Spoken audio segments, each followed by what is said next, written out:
Dari game hantu Indonesia, kita beralih ke informasi lain yang cocok bagi penggemar pesawat aeromodeling. Di Gresik, Jawa Timur, sejumlah barang bekas pakai dikreasikan untuk dirakit menjadi pesawat aeromodeling high wing. Inovasi ini pemirsa ternyata banyak diminati warga. Selain harganya yang terjangkau, para pilot pemula juga bisa langsung menerbangkan pesawat tanpa takut pesawatnya rusak.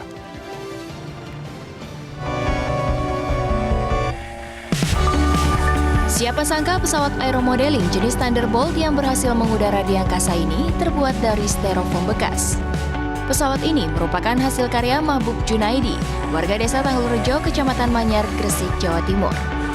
Cara membuatnya pun sangatlah mudah.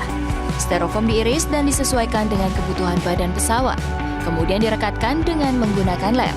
Setelah itu, di dalam badan pesawat diisi dengan sejumlah peralatan terbang, seperti transmitter, receiver, electric speed control, brushless motor, dinamo propeller, baling-baling, servo, dan baterai sebagai penggerak pesawat. Pertama adalah foam. Foam ini bahan yang paling mudah didapat dan juga ringan. Dan yang kedua itu ada yang namanya kayu balsa.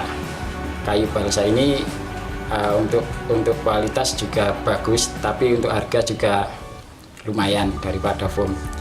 Dan untuk hasil sendiri tergantung, kalau memang pesawat itu untuk mirip asli memang harus kebanyakan dari kayu balsa.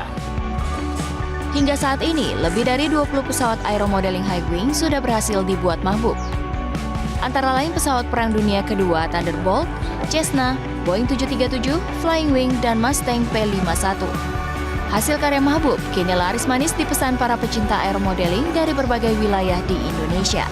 Selain harganya yang murah, para pilot pemula juga bisa langsung menerbangkan pesawat tanpa takut pesawat jatuh dan rusak, karena bisa diperbaiki sendiri dengan menggunakan styrofoam bekas. Untuk mendapatkan pesawat ini, Anda cukup mengeluarkan uang Rp700.000 hingga Rp1.700.000, tergantung kelengkapan alat. Harga ini 2 kali lipat lebih murah jika dibandingkan dengan pesawat produksi pabrikan. Dari Gresik, Jawa Timur, Solihul Huda, Metro TV.